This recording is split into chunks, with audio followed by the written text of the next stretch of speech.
If you can say, do you know what? Even above my happiness, I want to commit to this.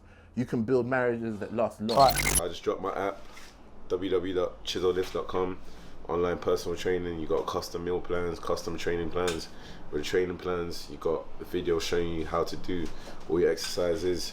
You can log in your sets, your reps, the weights you use, and literally every month I changed up your plan. In the description, you got a code BESTU20 at the moment. You can use that to get a 20% discount for life. I see so many women in my life driving buses. Okay, yeah. Like, you look at the jobs and I say, what's happened with this shift? There are so many women now doing jobs that were primarily known for men. Yeah. And once again, there's nothing wrong with it. As much as I might crack joke about aprons and high vis, my friend, if you don't know where your reflector is good, be safe. But I sit there and say, what has this shift done? Because now women are doing manual labor and not saying that they couldn't. And one thing that helped a lot of women when the World War finished was, you see, machinery. People didn't realize how much machinery got women into the workplace. Of course. Because instead of having to lift something, you can literally just So it was good. But my question now is that, how do we navigate this now as men? Because we're talking about what it means to be a man. And I'm learning that part of being a man is actually having feminine energy. As crazy as this sounds, there are certain parts that we're we exhibit our emotions different ways. Meaning that if I'm angry with you, okay, I might go, Rawr! I may not cry, but it's the flip side of it. Because when people say men are not emotional, I say we are emotional. We just exhibit it in different ways. 100%. Do you know what I mean? For instance, you know, you might be linking a girl, not you because you're married. Amen. But you might be linking a girl, and for instance, let's say for instance she might be wearing an outfit. You might be like, where you going wearing that? Instead of me just saying you look nice, I can show my emotions and feelings. Say you look like, where you going wearing that? Where you going? No. That's just, instead of me just to say to you, you look nice, I've exhibited my emotions in a sort of toxic way. And I say, even with Chiz, this is King Toxic, Chiz. And like I say, wow. Of course. Whoa. Of course. What's that? Wow. Yeah. What? Wow. What happened? These Yoruba demons. What do you mean? You lot forming Voltron. What did I say wrong? I see what we came to do. No. King what? What? King No, Kenny? King Toxic. King Kenny? We asked six of your things King, and what they King thought. And all Kenny? six said, Six of what? of Guinea. Carry on. Flip the carrot to the Yoruba boy. it's on you, No, it's on flip. you. No. Go We want back, we want to hear what you say. No. We want to hear. I'm We'll doing fight my- after. I'm doing my set. I'm doing my set. No. Let him talk first. Talk. I'm doing my set. Talk. No, I just want to know how we navigate this whole period, because I said I'm learning the hard way that being a man is being gentle, is having. Sometimes us men will use this one. Oh, all I want is peace. Do you know how to navigate peace? Sometimes having peace is by not RSVPing to every argument. Sometimes it seems like I'm just. Even the way you approach something and even retaliate to a conversation can determine whether there's peace or not. Because this is this new thing men love to say, I want peace. All I want is peace. I want peace.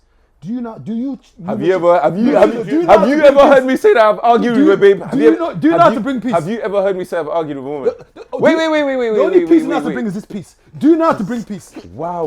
Have you ever heard me say I've got into an argument with a babe? That's the only peace. Have you ever heard me say that? That is the only Have peace you ever heard me say that? you're bringing girls. Have you ever? The peace in between your legs. This is the only peace.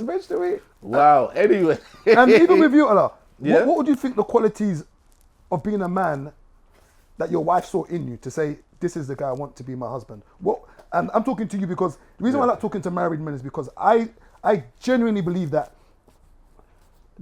there's a stability that comes with being married. 100%. And that stability is something I've not been married, but I think there's something that it gives you as a man where, you know, they say farebale. You calm down. Yeah, because it brings problems. That's why I find that. And I say, what do you think? What are the qualities you think your wife saw in you before you got married to say that this is a man? Because I'm assuming a woman's got to look at you and say, whatever her definition of a man is. Yeah.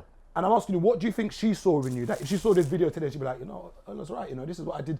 Yeah. I'd see in him. Well, I mean, we've had lots of conversations about this, and I think one of the key elements was a sense of, how can I put it? Being principled and wisdom, right? So what she knows about me and what she doesn't have to worry about with me. There's many things she does have to worry, but one thing she knows about me is that I'm going to be honest with her. She knows that even in an opportunity to do the wrong thing, I will often strive to do the right thing, even when no one's looking. Those kind of things, I think, built up a certain level of trust in her that like this is the kind of guy I can get behind. I can ask him for advice, and he's gonna lead me well, right? So I think those are some of the things that, because she has said to me before that she really enjoyed coming to me for advice and for support on things, and she could trust that I'm smart enough to give her good advice. Have you cried in front of her before? I have, but not in a good way, man. It's been Is it? pure anger. Do you feel as the man of the house that sometimes you have to be extremely, what's the word? That do you not feel sometimes that you have to that when things are breaking down? Yeah.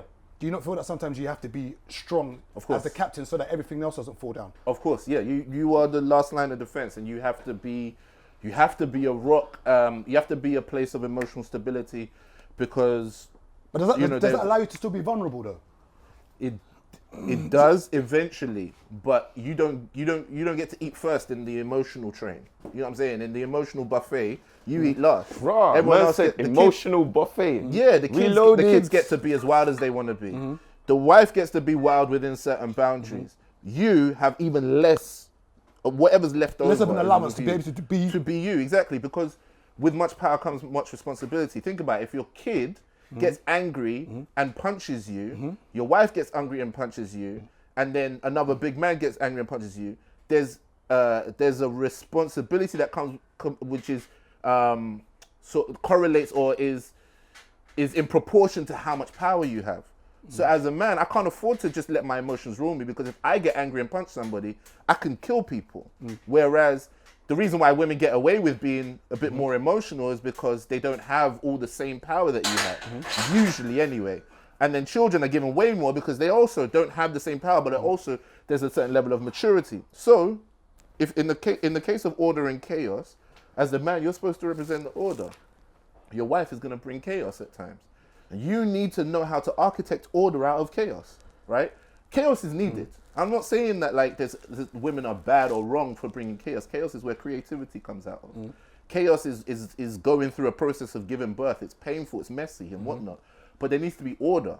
There needs to be order, and as a man, it's constantly having the masculine architect mindset of how do I bring order out of this situation? How do I bring discipline to my children?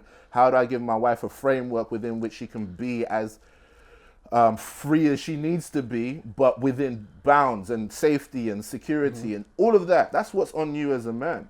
That's what I think my wife saw in me and the ability to bring. She would often say to me, and you know, a lot of women say this in a weird way. It sounds wild when they say it, but they say like, I want a man who can put me in my place. What they mean by that is, I want someone who can bring boundaries and enforce them, because I know that if he can do that with me, he can do that with the world around me. I can trust him that this is somebody that's going to protect and provide. This is somebody that's going to be able to regulate a situation. This is someone that's going to build a successful home and family. That's what I genuinely believe anyway. That's what I think about in terms of what I've deduced from things my wife has said and what I've seen as well. You still that you can be as vulnerable as you want to be being a man. I'm assuming you're the man of the house, whatever that phrase means. Yeah, so a man of the house, I'm assuming, means the decision maker. In what do you think the man of the house? Man of the house means the buck stops with me. Okay, so technically, your wife may come and, you know, mitigate circumstances with you, but I guess the decision usually falls on your head. So if something goes wrong, it's on Ola. Yes. Technically. Yes. And do you feel that? So there's a position of rights and responsibility. I have the authority and I also have the responsibility. Now, do you think, what happens in a situation where that dynamic, for instance, where a woman, and this is the thing I have, is that when a woman is, because some women have that thing in them too. Women are bosses.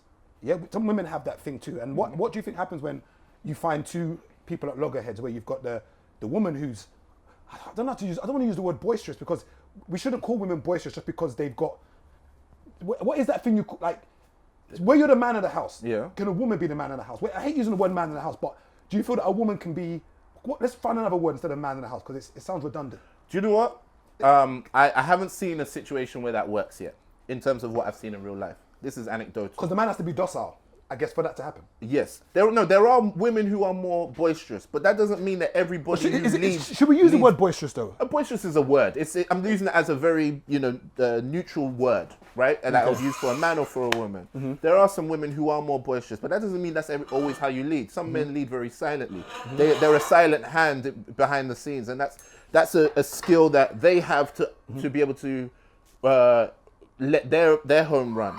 But what I will say is, what a lot of the time, again, it goes back to the rights and responsibility discussion. A lot of the time, what we call bosses is actually just women wanting the rights, but without wanting the responsibilities. I'm not excited by your ability to take charge, say this is what we should do, and so on. I want to see how you handle things when it all goes wrong. If you start calling and blaming people and start saying it's that person's fault, this is the reason why it didn't work out, blah, blah, blah, blah, then I know you're not a leader. And I don't see that often in the homes where you're talking about where a woman is leading. When things go wrong, what she then tends to do is turns right back to the same person she's been putting down and trying to dominate and say to him, that's your fault. If the buck doesn't stop with you, as far as I'm concerned, you're not leading your own. If you can't get to the point where you say, do you know what? Even if everybody in this house messes up, I'm taking responsibility for it. As far as I'm concerned, you're not leading. One of the things I feel that, I don't want to say, I'm not a scientist or biologist, but I hazard a guess that generally speaking, women like to be led. I'm going to make a wild assumption and say that. Yeah. But I think the issue is that do men in this era have the skill set to want to be led? Because people talk about submitting all the time. Yeah. You hear that phrase, oh, women submit to men, blah, blah, Yeah. blah. And I'm like, I don't think a woman has a problem to submit when she can see something in you worth submitting to. That's rubbish. No? Okay, go on, explain. That's rubbish. That's one of the biggest fallacies, Okay, go on. I think. I think women fundamentally want to, but have a problem with it. Just like men fundamentally want to lead, but have a problem with it. Because men don't want to take responsibility as well. So it's not that men love the rights of it, but don't want the responsibility of it.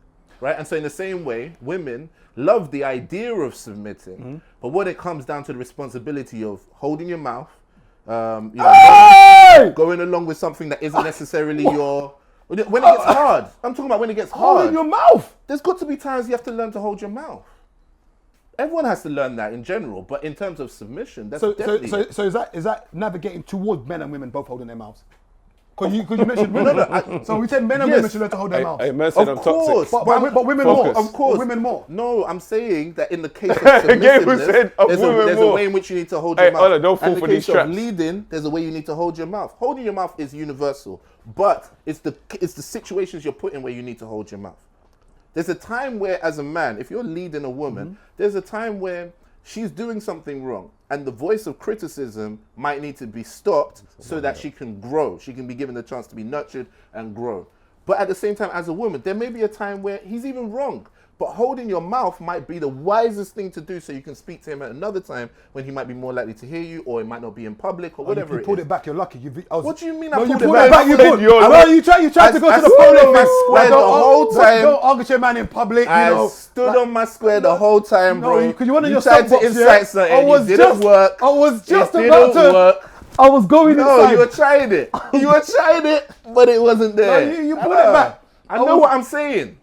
And I can back it. So you think that women have generally, I was thinking with generally, because if I don't say generally, they're going to say not all women. But you say women generally, you believe, have a problem submitting, or maybe they haven't been shown how to submit.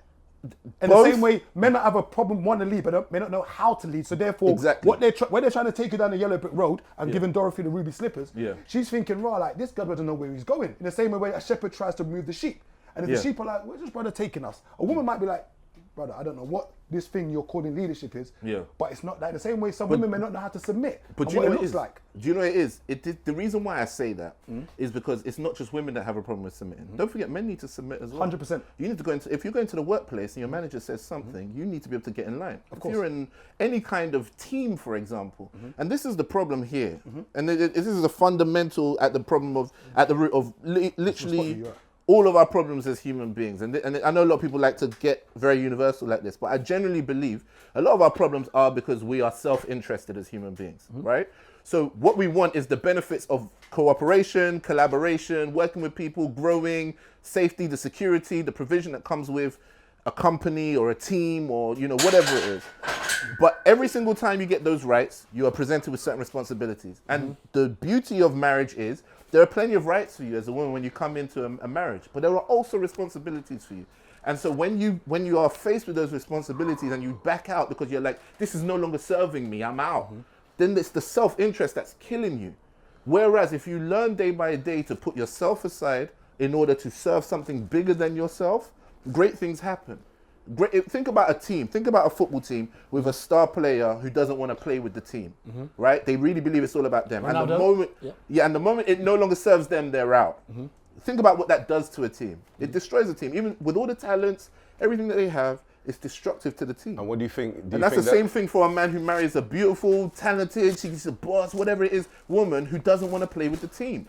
If she really believes it's all about her, that marriage is going to fall apart, the family's going to fall apart. Do you think that's what is making the divorce rate levels high in this generation? Of course. Because people don't want to stay as a team. They're always trying to break away. No, leave it. Push that down in your chest. Yeah. Huh? Yeah. I genuinely believe that's a huge part of it. Self-interest and the genuine belief that, like, if you ask most women, like, why they want to be married, it's going to tell you a whole bunch of things about themselves. I want to be happy. I want a companion. I want someone to do cute stuff with. I want. Okay. The moment you stop being happy, can you still be married? Oh, why can't I be happy? Blah, blah, blah. And that's where it breaks down. I'm saying, look, if you can say, do you know what? Even above my happiness, I want to commit to this. You can build marriages that last long. All right, I'm going to make a wild assumption that part of the motive for getting married for yourself, there was love. And let's say there was love, just because your wife's watching. Love was part of it. Yeah. No, I'm saying because your wife's watching. Mercy, just because your wife's watching. Yeah, but I think primarily, I'm going as far as saying you're a Christian. Yes. Born again Christian. So therefore, you're not allowed to have premarital sex generally before you get married. I say generally because a lot of people are backsliding and fornicating. Of course. So, but I say one of the motives was the fact that you wanted to be able to make love to your wife in the right way. Yes. So therefore, that was one of the motives. And I'm going to hazard a guess and say wanted to procreate. I guess to procreate, you have to have sex, and you can't do that outside of marriage. Yep. So I'm assuming that was probably a deciding factor to wanting to get married. Okay. Now, putting those two things aside, because you can be a non-religious person and get married. Yeah. So putting those two things aside, what would you say is the benefit as you getting married that you couldn't get inside of being in a relationship? So do you understand my question? Yeah. So aside from having sex and making children, what was the benefit? Yeah. Those are two very big benefits, but I will humor you and answer the question in terms of what you've asked. So for me personally, there was definitely a sense to which I wanted a sense of home. Now, when I started my career as a comedian, I was always on the road.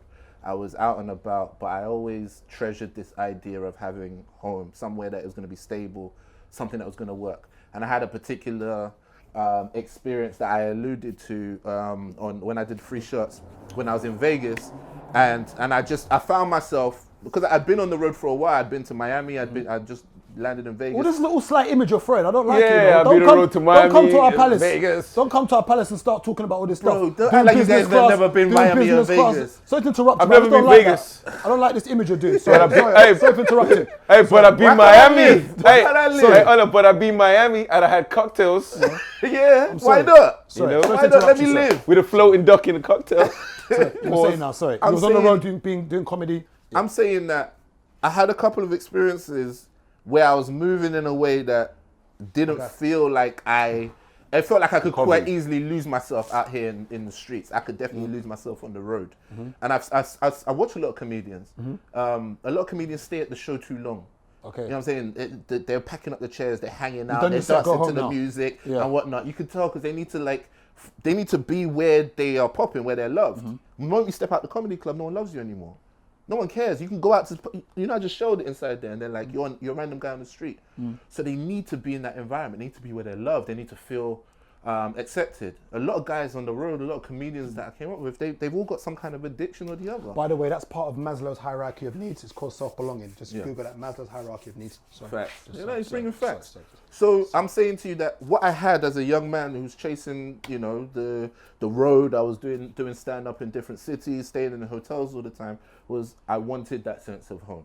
And for me, building a family was going to be a big part of that. The second thing is, one thing I've observed about men who have done marriage properly, not tried to skip the steps or try to finesse the system, but those who've done marriage properly, is that it's prepared them with soft skills and tangible skills that they go out and take into the real world. I agree with that. Discipline. The discipline, the leadership skills, the ability to understand someone else's point of view because you constantly have to work with somebody else.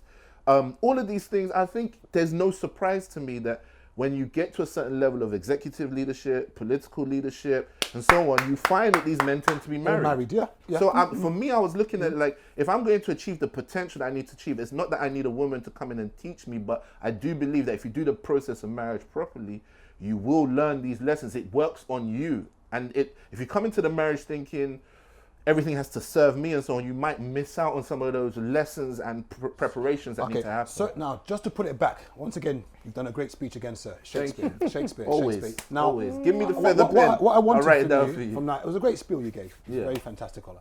What I wanted from you was, what can I gain in marriage that I can't gain outside of marriage? So say I'm in a relationship, I've been with this woman for 5, 10, 15 odd years, we live together, we have children. Yeah.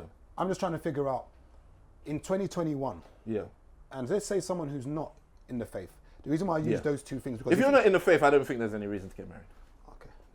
That's if you're not in the, let me be honest with you, I've had it many times to think about it. It's based on the current situation we have. My guy, Ola, you know. There's no reason to get married. No, but here's what I mean. Yes, look at the footwork. Here's what I mean. If we did marriage properly, how I believe it should be done, then I'd say, bro, it's very, very important. It's very, very important for our society. It's the fundamental building block to build a family, build it around a marriage. It's the best way to keep the stability and grow from there. But what we've turned this into, in this current situation where sex is freely available. But it's always been freely available.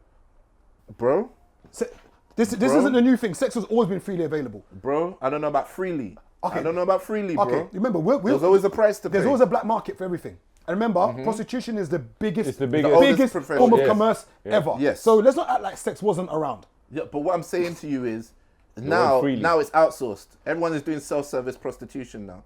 So I'm telling you that it's not even a case of they're a specialist. You have to go to a dark alley. You want cancellation in it? You want to be cancelled in it? Look at me in the eye. There is self-service prostitution. It's been outsourced. It's not a case lovely. If you put a smartphone in everyone's hands, everyone feels like a photographer, right? We don't need to get the guy with the big lens anymore. But what I'm saying to you is, it's taking shots at you, by the way. If I give you OnlyFans and Tinder and all these different and then give you sexual revolution, you will do the job for me. Like we don't need necessarily prostitutes anymore. I mean, go to Nigeria. Look at the culture that people have around casual sex. It's very much transactional. It's very much a case of you'll give me transport money. But it's always been that. I'm saying to you, it's to the point where you are better off approaching one girl coming out of uni than you are trying to go down to Allen Avenue and look for one of the girls in the short skirts. I'm saying that it's everywhere now. It's open source. That's what I'm saying to you right now. I get what you mean, but these are the same. If a woman's a prostitute, there's no expectation. She's for the streets. There was that expectation, understanding. She wears the scarlet cloth. She's over that side. But now we have women who want to live that lifestyle and then build a family around it. There are problems that come with this. All right, and that's why I'm saying in this situation it doesn't make any sense. Okay, the only reason why I think I disagree with you slightly is that sex has always been readily available, in my opinion. The only difference now that we found in this area is that there's no longer a stigma attached to being maybe a single mum or being a bastard. Back in the day, if you had a child which was illegitimate outside of wedlock, he was called a bastard. It was a huge stigma which nobody wanted. Now we almost herald people for doing it by themselves. And once again, it's not always a woman's fault. The situations where men decide they don't want to take part in a situation, so it's not always a woman's fault. So let's just put that out there. Yeah. But my question in this scenario where you said that, for instance, you know, if you're not religious or follow any form of dogma, that technically it's not for you. And I personally would agree that in this on this current setup, in this current situation we're in now, I don't see how it benefits a man. But I think one of the key things is the discipline and the stability that I've seen the friends that I have who are married. Yes. And that's one thing I always say, that I've got a friend called Prince who I always talk highly of. Yeah. Been married for years. And there's a calm which he has and a stability which I respect in him. Yeah. Not saying he wouldn't have had that outside of marriage, but I see it within marriage and I see his family. Yes. And even me being a bachelor and single man, there's a slight part of me which I look at that and I kind of just like, right, this must be nice. You know, goes home to these wives. Obviously, I don't know what their ins and outs are in the household. Because everyone has their bits and pieces. Do you know what I mean? But you mentioned something to do with prostitution. Yeah. And I say, is the exchange of money and sex has always been around. Okay, I think we just call it modern day prostitution. And I know it sounds a bit toxic when we use the word prostitution because sometimes people take offense. Men prostitute themselves as well. It's not just women who do it. But would you go as far as saying that the exchange of sexual gratification for monetary value is wrong? I'm saying, look. No, don't do left and right. Don't do left and right. No. I'm asking you straight. Don't do left and right. I genuinely believe it's only for marriage. Sex. Yes. So anything outside of that, even if there's no money involved and it's just a case of, I feel like feeling good, can you come over here and satisfy my sexual needs? I don't think that's what we should be doing either. Okay, can we take your religious hat away for 1 second? So I know it's hard, but take it away for 1 second. But you're doing too many modifiers to try and get to where you want to get to. No, I'm not. No. What I want you to do, I just want you to take your religious hat off for 1 second. Yeah. Because you got to remember, primarily, obviously, we all wear different hats. So you're all of the friend, you're all of the brother, you're all of the husband, you're all of the Christian. Yeah. But I'm taking that hat off. What would, in regards to sexual intercourse, what would you say what are the detrimental parts of having sexual intercourse with somebody outside of marriage? Because you said it should be for marriage, which I'm not going to disagree with you because that's your faith. Yes. And everyone should always respect. Wait. Yeah. All right, if we went back, let's say like 400 or 500 years, your great granddad, your great, whatever he was, I'm assuming he probably had like 50, 60 kids. Okay. More than likely. Yeah, more than likely. You wouldn't exist. You wouldn't exist if it wasn't for him. Yeah. So fast forward to now. Yeah. If let's say we lived our lives the same and we didn't know, would you still have these views? Bro, I 100% believe this. 100%. It's not only be in marriage. Yes. No, That's but what I'm saying it should if we be, still lived our lives, let's say slavery and all of that didn't happen. Yeah. And we fast forward to the day and we're just like us three here. Would you still have these views? Yeah, Let's say like Christianity came, but it didn't really reach to us like that. Yeah. I genuinely believe, right? Because you have to also understand, even in a lot of these polygamous cultures, there was still an expectation that if you're going to be sleeping with this woman and having kids with her, you should marry her. So what I've always said is, I believe, personally, that your level of intimacy should match your level of commitment. If you're way more intimate than you are committed, then someone's going to get hurt at some point. And if you're way committed than you are intimate, then obviously you're in a problematic relationship here because there's no intimacy. Yeah. But when it matches, what I'm saying is, if let's say, for example, the outcomes of sex had no impact on us as human beings, there was no impact. It was literally like shaking hands, right? Then you wouldn't need to be that committed to somebody to shake hands with them. I can do that with a stranger I just met. Yeah. But we do know sex has very real consequences for us as not just as individuals, but for society. Do you think in marriage, regular sex is very important? 100%. Yeah. 100%. 100%. I mean, when a husband starts emphasizing it What's like wrong that, with his hands, you know? Money Rob. He said, Hey, basically, indirectly, he's telling us he clapped cheeks this morning. You know what I'm last saying? night, but like, relax. Hey! Last night, but relax. Hey, it must be nice. But that's what it should You see, be. us two, we've been virginal men. We've been on But our do you know sabbatical. also one of the reasons why your guy is probably very calm is because when he has sex, and I'm assuming that he's only has sex with his wife. When he has sex with his wife, he comes to a place in which he can be openly vulnerable and express himself sexually and express himself emotionally or whatever else it is that goes on in their bedroom. And what he isn't doing is committing resources, time and effort to trying to secure that elsewhere. So what now, if you're having sex at home with your wife and so on, all those resources that you would have put towards like trying to move to girls and so on, where does that go now? It goes towards building things that are way more edifying to you. but can't I get this in a relationship, everything you just mentioned, without having to be married? Well, there's going to be a fundamental difference, which is that when you walk away from a relationship, right, there's way more incentive for you to leave when it no longer serves you because you're not committed. And this is the not issue, but this is the elephant in the room when it comes to marriage, is the fact that yes, you're right. Yeah. It's more of a commitment because of the paper, and more commitment of the fact that you're husband and wife. So people, there's more of a stigma when you're a divorcee than saying you broke up from a relationship. Like I've met a woman before who was talking. She was like, "Oh yeah, you know what? I've been divorced before." I know you're like, whoa, you signed papers. Whoa, like you're divorced. You went to court. Whoa. Like, wait, some man spent all this money to marry you and decided that he no longer wants to be here. Yeah. Or maybe you decided because if you check the stats, women file for divorce more than men do. Of course, But I say, what is it that I can't get in a relationship that I can't get in marriage? Like, what am I losing out on? Because in the day, Yeah. I can still be committed. And this is the problem I have with what you said. Yeah. A lot of people are stuck in marriages Yeah. because of the headache and the stigma. In the same way some of us stay in workplaces and jobs Yeah. until we found another one. And Yeah. you mentioned that commitment part. Yeah.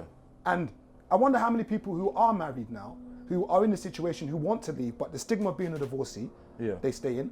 The stigma of actually the headache, because I've got a friend who's going through a divorce now. Yeah. And it's not easy. It's not just a case of where you just go on the internet, go onto hmrc.gov.uk Yeah. and say, oh, I'd like to divorce her. It's not as simple as that. So I'm asking you, what am I losing out?